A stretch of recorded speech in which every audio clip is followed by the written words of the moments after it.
په کم چا باندې چې د جټکې مرض وي او یو دم راغورځېږي، کله ځمکې ته سر راشي، کله مخ راشي، کله لاس او کله څنګه، بس یو رنګ یې داسې راوغورځېږي چې بیخي برابر کی. ګورئ د دې جټکې مختلف صورتونه دي.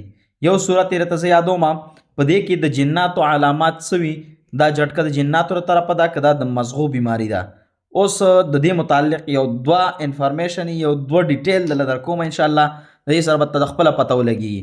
خو بیا هم د عامل دپاره د دې پیژندل آسان وي، د عامو خلکو دپاره لږ ګران وي، خو بیا هم زه یو اسانۍ دپاره یو علامات نیم درته ښیم. که چېرته د غم یا د خوشحالۍ په وخت کې په دې انسان باندې، په دې بنیادم باندې جټکه راځي او راغورځېږي او ښه خطرناک یې راغورځوي، نو پوه شه چې دا جناتو مسله ده، 100% د جناتو مسله ده. په دې کې هیڅ شک او شبهه مه کوه، دته مضبوط دم وکړه، انشاءالله د الله په حکم باندې به دی بالکل جوړیږي. خو که ښه دم ورته وشو.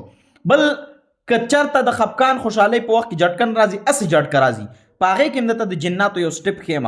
دا انسان چې کله د جټکې نه رابیدار شي او بیا داسې ګنګس وي، ناستې وي نیمه ګنټه، 15 منټ، 20 منټ، 25 منټ، 30 منټ یا 10 منټه یا 15 منټه، خو ګنګس وي، دی بیا هېڅ خبرې نه اوري، آواز نه اوري، په سترګو لیدل نشي کولی، هېڅ نشي محسوسولی، نو پوه شه چې دا هم د جناتو مسله ده. که دا ماشوم چېرته د ذهني کمزورۍ او د مزغو ښکار دی، نو په هغه باندې د جټکې دا مذکوره علامات بالکل نه ظاهرېږي.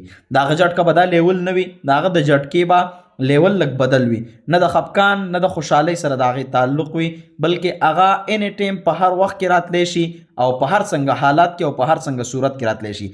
بل چې د جناتو او د شیاطینو د جټکې مریض وي، یاد ساتئ هغه چې لږ په خطرناک ځای باندې ولاړي، یا د هور خواته یا د اوبو خواته یا بره په چت باندې، دا مریض په دغه ټیم کې هم ګزار خوري، راغورځېږي.